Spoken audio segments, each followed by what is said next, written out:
নমস্কার বন্ধুগণ, আশা করি আপনারা সবাই ভালো আছেন। ভাবার মতো কথা থেকে আমি আবার হাজির হয়েছি এমন একটি গুরুত্বপূর্ণ খবর নিয়ে, যেটা এই মুহূর্তে পশ্চিমবঙ্গের লক্ষ লক্ষ ভোটারের জন্য খুবই জরুরি। তা বন্ধুরা, আপনারা জানেন এই মুহূর্তে সারা রাজ্য জুড়ে চলছে এসআইআর, মানে স্পেশাল ইন্টেনসিভ রিভিশন। সহজ ভাষায় বললে ভোটার তালিকা নতুন করে খুঁটিয়ে দেখা হচ্ছে। কার নাম থাকবে, কার নাম থাকবে না, এই বিষয়টা এখন যাচাই করা হচ্ছে। তা কেন এই শুনানি চলছে? তা বন্ধুরা, গত 16ই ডিসেম্বর রাজ্যের খসড়া ভোটার তালিকা প্রকাশিত হয়েছিল, এবং এই তালিকায় দেখা যাচ্ছে 1 কোটিরও বেশি ভোটারকে সন্দেহভাজন তালিকায় রাখা হয়েছে। কেন সন্দেহ? কারো ডকুমেন্ট মেলেনি, কারো বয়স নিয়ে সমস্যা, কারো ঠিকানা নিয়ে গরমিল, আবার অনেকের ছবি ঠিক নেই। আর এই সমস্ত সমস্যা ঠিক করতেই নির্বাচন কমিশন শুরু করেছে শুনানি পর্ব। তা এখন শুনানির জন্য যারা ডাকা হচ্ছে তাদের বাড়িতে বাড়িতে গিয়ে বুথ লেভেল অফিসার, মানে বিএলওরা হাতে করে শুনানির নোটিশ পৌঁছে দিচ্ছে, এবং এই নোটিশে লেখা থাকছে শুনানির তারিখ, সময় আর কোথায় শুনানি হবে। তাই এই নোটিশ পাওয়া মানে বিষয়টা খুব সিরিয়াস। তা বন্ধুরা, এখানে এসেছে বড় পরিবর্তন। নির্বাচন কমিশন এবার স্পষ্ট করে বলেছে, শুধু নোটিশ দিলেই হবে না, নোটিশ দেওয়ার সময় ছবি তুলতে হবে, আর সেই ছবি সরাসরি বিএলও অ্যাপে আপলোড করতে হবে। আর এই নিয়মটা এখন বাধ্যতামূলক। একটু সহজ করে বলি, যখন বিএলও আপনার বাড়িতে আসবে নোটিশ দিতে, তিনি তখন মোবাইল দিয়ে আপনার একটা লাইভ ছবি তুলবে, এবং সঙ্গে সঙ্গে সেই ছবি বিএলও অ্যাপে আপলোড করবে।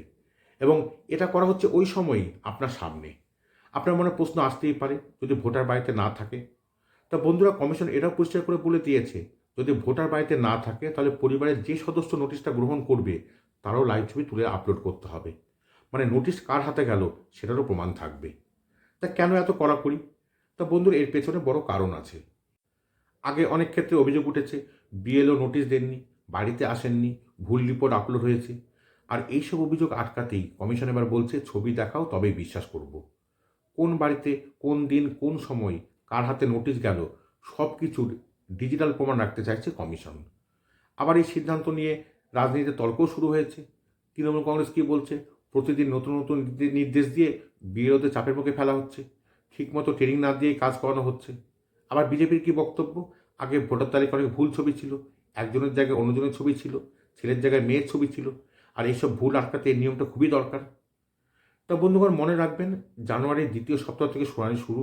শুনানি চলবে নির্দিষ্ট তারিখ পর্যন্ত, এবং 14ই ফেব্রুয়ারি প্রকাশিত হবে চূড়ান্ত ভোটার তালিকা। আর এই শুনানির ওপরে নির্ভর করছে আপনার নাম চূড়ান্ত তালিকায় থাকবে কি থাকবে না। তাই কিছু জরুরি জরুরি পরামর্শ অবশ্যই মনে রাখবেন। যদি আপনার বাড়িতে শুনানির নোটিশ আসে, নোটিশটা অবহেলা করবেন না। নির্দিষ্ট দিনে অবশ্যই হাজির হবেন। আধার কার্ড, ভোটার কার্ড এবং অন্যান্য প্রয়োজনীয় নথি নিয়ে শুনানি কেন্দ্রে হাজির থাকবেন, এবং সঠিক তথ্য জমা দেবেন। একটা সময় মিস করা মানে নাম কেটে যাওয়ার ঝুঁকি থাকতেই পারে। তা বন্ধুগণ, এই ছিল এই মুহূর্তে এসআইআর নিয়ে আপডেট। যদি ভিডিওটি ভালো লাগে অবশ্যই লাইক করবেন, এবং বন্ধু পরিজনদের সঙ্গে শেয়ার করবেন। নতুন হয়ে থাকলে চ্যানেলটা অবশ্যই সাবস্ক্রাইব করবেন। দেখা হবে অন্য এক প্রতিবেদনে।